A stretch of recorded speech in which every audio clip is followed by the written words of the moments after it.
Yo, what's going on, guys? It's Houston Sports Head back into the video today, and today the Houston Astros beat the Texas Rangers 10-5 and avoid losing this series. Finished the series with a tie with the Texas Rangers on a Friday through Monday series, 2-2.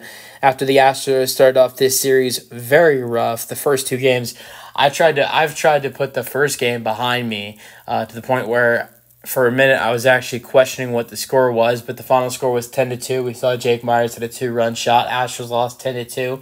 And I feel like the second game was worse because the offense was bad in both games, but I think Saturday's loss kind of hurt more because it kind of felt like the Astros had a better chance to win that game because the Astros were winning in that ball game 2-1 and they lost 7-2. And then you get to yesterday, Ronald Blanco makes history. He goes the first 5 2/3 without giving up a hit, goes 6 innings, giving up 1 hit. The history that he made was going 14 2/3 of an inning without giving up any hits. It's the most innings, but that's the most innings pitched by any pitcher since 1961 without giving up a hit.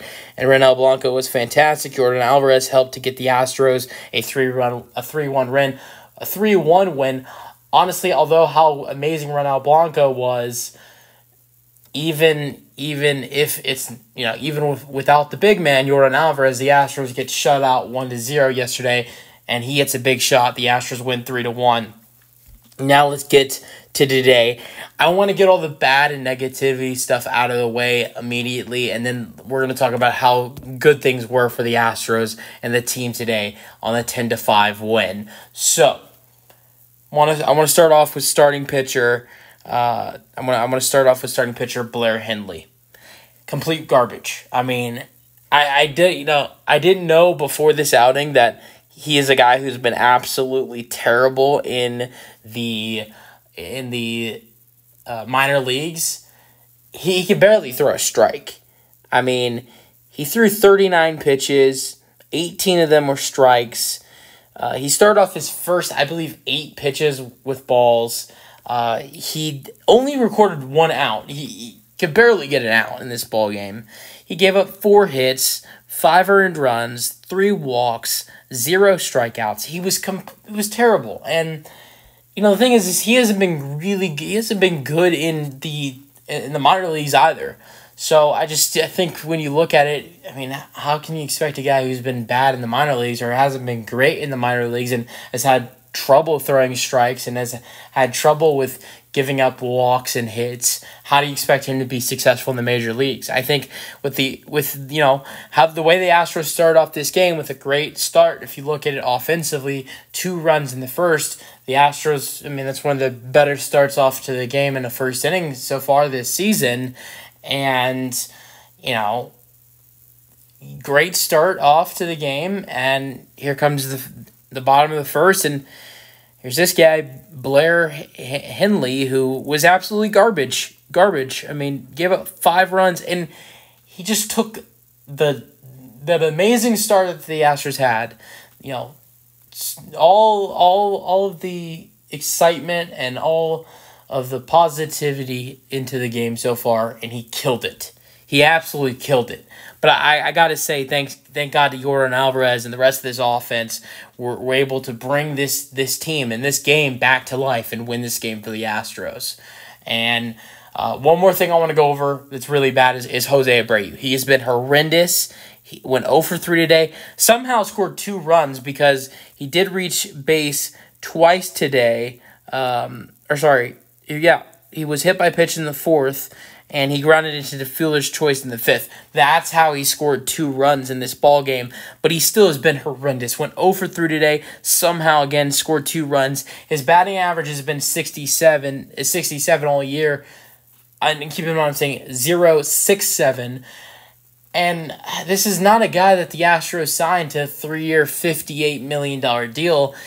And I'm thinking with, this being the second out of the 3 years on the deal, and the Astros having one more year being left on his deal, thinking as it is, in 2025 is his last year in the contract with the Astros.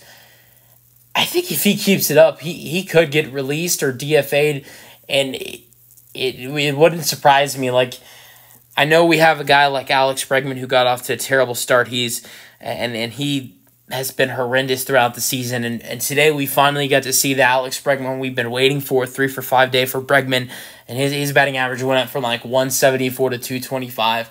Bregman, great day, his best game of the season so far, and that's what we've been waiting to see from him. That was a big reason in this Astros win today. But it just, with Jose Abreu, he's only had 2 hits on the year, 0 RBIs, zero home runs so far, so it's not looking good for him at all. And what doesn't make it better is when he's making mistakes defensively. He dropped a throw that was thrown to first base in the first inning, which costed the Astros a run. The Rangers scored on that play. Now, it was a really hard play for Abreu to get, but still, he dropped the ball. And he's made defensive mistakes throughout the season. It's concerning, and I want to go over the good parts of this game. Let's go over it. I want to get to guys like Jordan Alvarez and guys like Victor Caratini, who are absolutely excellent in this lineup. But I want to get to Seth Martinez, a guy who it's just really hard to come in the situation where he's coming in the first inning. I don't think really anybody.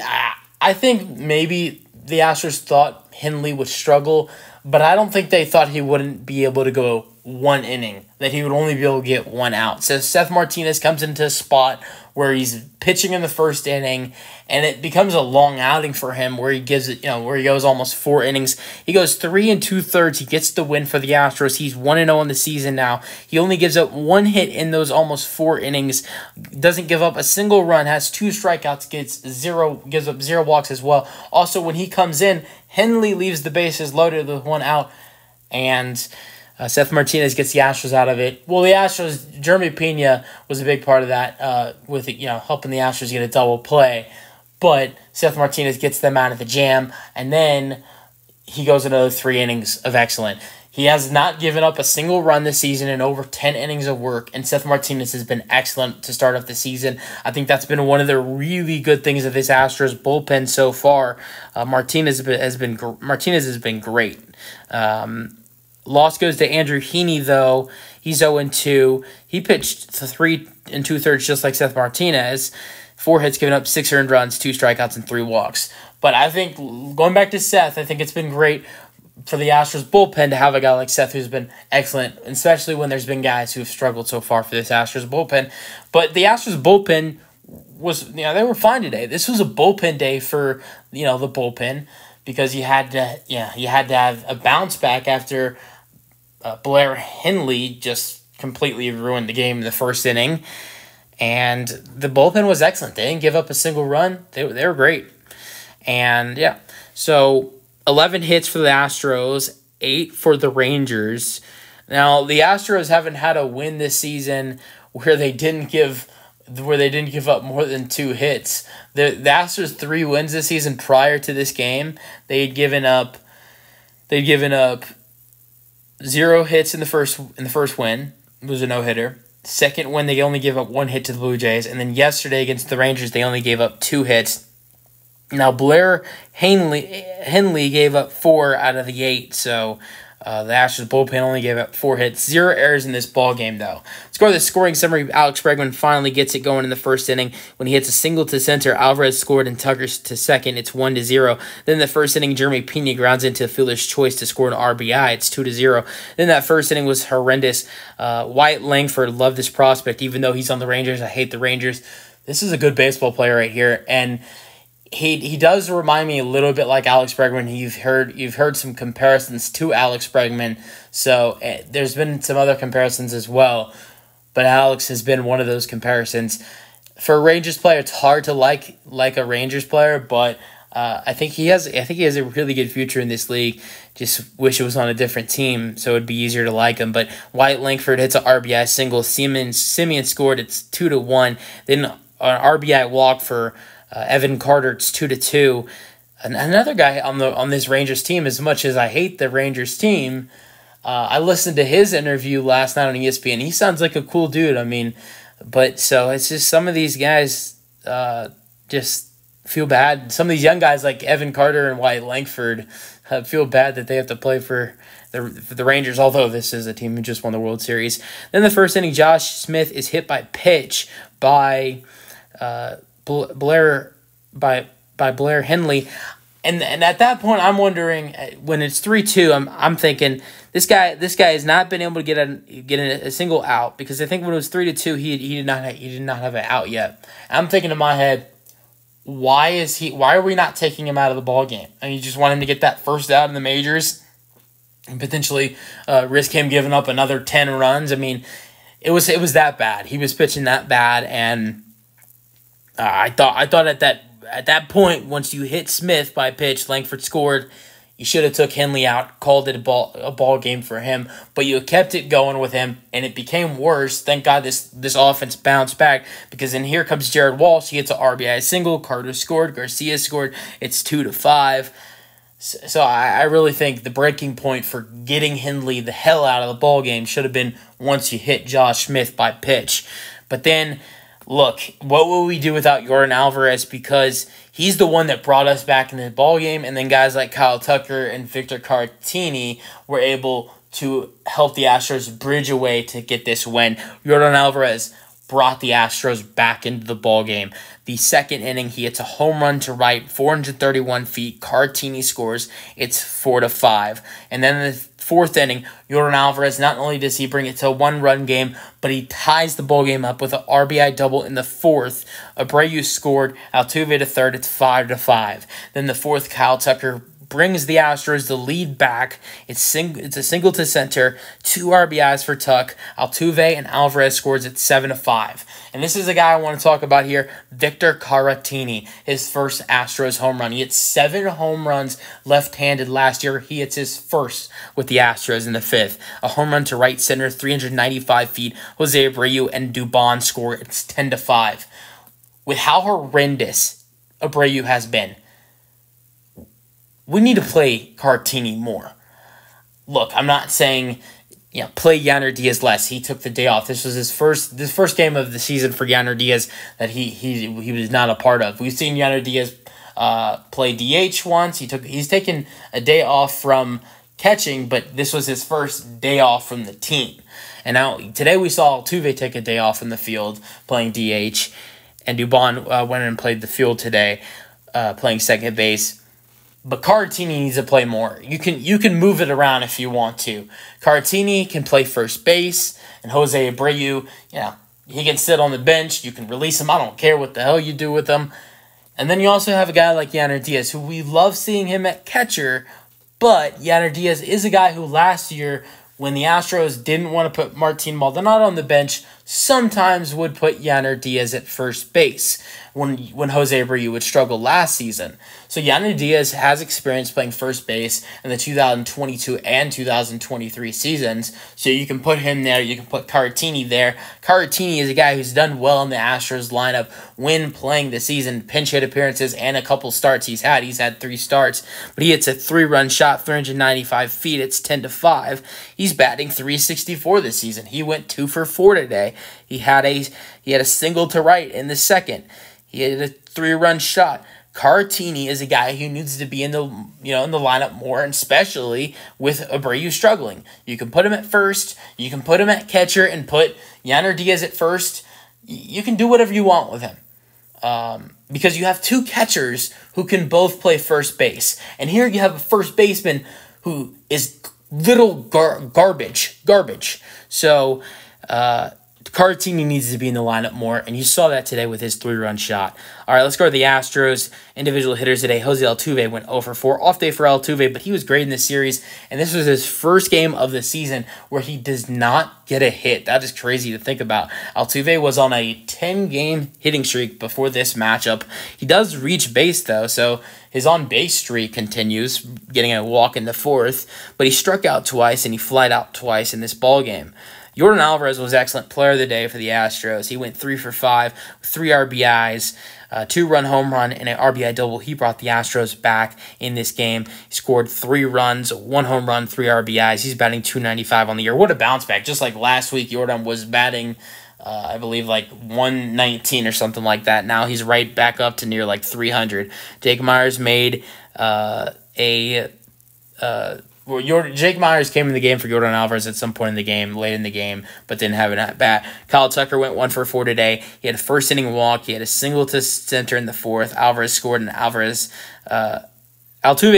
Alvarez scored, and that's it for Tucker, 1 for 4. Bregman with the best game he's had all year, 3 for 5. First inning RBI single to score Alvarez. A fourth inning double to center to get Tucker to third, which did lead to well, never mind. I was going to say led to the Astros getting some runs, but this was right after Tucker knocked in 2 on an RBI single, and then he had a ninth inning single to left, so amazing day for Alex Bregman. Chas McCormick went 0 for 4 today. It's surprising that Chas McCormick really struggled in this series because we saw Chas McCormick, the Rangers killer last year. He had, I believe, like 15 RBIs in 10 games against the Rangers last year. He was excellent. I think it was 10 RBIs in 9 games last year. He was excellent against the Rangers. He was clutch against the Rangers last year. But Chas, who started this series, I believe, batting like 269 or something like that, really struggled offensively in this series. Went 0 for 4 today. He did have a first-inning walk, though, to load the bases. Jeremy Pena would bat at 6 today for the first time all season, jumping Jose Abreu. So you can definitely see that they are frustrated with him. But Pena not bad at all. Single to right in the 5th, went 1 for 4, but is still batting 300 plus at 325. I already talked about Abreu, but he's garbage. So Dubon went 1 for 4 today. Not bad at all. Dubon 5th inning single to right, Jose Abreu to second, and he had a couple ground outs to shortstop and to second, and he wasn't bad at all defensively in this game for the Astros. And really like to see Dubon in the lineup more. It could be hard, especially with I know we want to see Dubon more at center. We want to see Dubon more in the lineup, but Jake Myers has not been playing bad at all this year, and you can't argue with that. I mean, he's batting .250 on the year, has 2 home runs. He's been making some nice contact in the ball yesterday, had a hit. So it's hard to get a guy like Dubon in the lineup who's a really nice hitter, but it's hard to get him in the lineup when you have a guy like Jake Myers playing really well. And you got Caratini, who I already talked about. He was the one that helped the Astros, get this lead where they needed to be at a 5-run lead. So you have Blair Henley, who's terrible and should never reach the Astros major league level again. If the Astros don't option him right back to AAA immediately, I'm gonna be concerned. He got 1 out. He gave up 4 hits, 5 runs, 3 walks. Seth Martinez, though, has been one of the best pitchers out of this Astros bullpen all year, and he needs some credit because he came in after the disaster that Henley started, pitched 3 2/3, gave up 1 hit, 2 strikeouts, 32 pitches, 23 of those were strikes. He's not given up a run all year, and on top of all that, he gets the win. Taylor Scott, not bad at all today. I liked what I saw from Taylor Scott. He goes 2 innings, 1 hit, 1 walk, 2 strikeouts. Next, I want to get to Brandon Bielak. This surprises me because I am a Bielak hater. Bielak, I've questioned why he's with the major league, on the major league team, especially after what we saw from him Friday. He gave up like 5 runs for the Astros. He looked terrible, but Bielak has a nice bounce back here, and he goes 2 innings, giving up only 1 hit. He had 1 strikeout, so nice bounce back after a Friday terrible outing for Brandon. So nice outing. And then Abreu pitches the 9th. He gives up 1 hit, but 0 runs, 0 walks, 0 strikeouts. So Abreu looked better in this one too. So I thought we noticed today that 3 of these guys out of the Astros bullpen who have struggled all year, guys not all year, but guys that have had some struggling moments throughout the year, like Brandon Bielak, Brian Abreu, and Taylor Scott went 5 innings, and I think those are some guys who you don't really expect to go long innings. Obviously, Bielak can do it, but Scott hasn't done that often, and they only give up 3 hits in their combined 5 innings. They had 3 strikeouts. They only give up 1 walk, 0 runs. So I thought the guys that pitched from the 5th through 9 innings were amazing. And talking about Taylor Scott, Brandon Bielak, and Brian Abreu. Let me know your thoughts on the game in the comment section, and peace out. Go Astros.